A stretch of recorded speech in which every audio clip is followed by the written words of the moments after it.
Bonjour à tous et bienvenue dans Artistiquement Vôtre.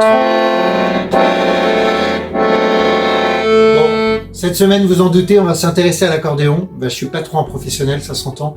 Du coup, je vais vraiment faire appel à une experte, Marie-Françoise, qui va venir nous dévoiler tous les secrets de l'accordéon. Alors bonjour Marie-Françoise, merci beaucoup d'être venue nous rejoindre. Alors je te cache pas que je suis quand même content de te rendre sur ton instrument, il est super lourd en fait. Oui, c'est un instrument qui déjà pèse 14 kg, c'est un instrument professionnel, donc on conserve. Il faut savoir que quand même maintenant on fabrique des instruments plus adaptés aussi aux morphologies et que pour les enfants on peut commencer avec un instrument qui pèse seulement 4 kg.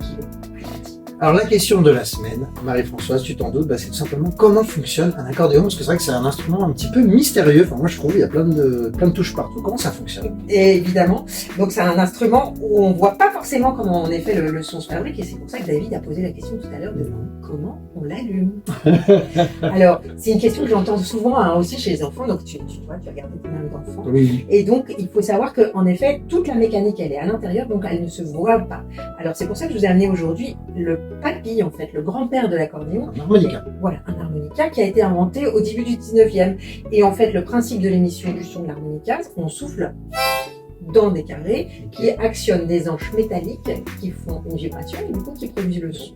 À l'accordéon, c'est exactement la même chose. On a un clavier droit avec des anches, un clavier gauche avec des anches, et la réserve d'air du milieu qui est le soufflet, qui est donc la réserve d'air, comme nous avec les poumons, qui permet d'actionner et de faire vibrer les anches à droite, à gauche ou en même temps pour produire des sons. Donc c'est tout à fait un instrument avant. Alors l'accordéon fonctionne avec de l'air. Principe de base, hyper important. Et donc l'air, ici, se stocke dans la partie entre les deux parties, droite et gauche, qui s'appelle le soufflet.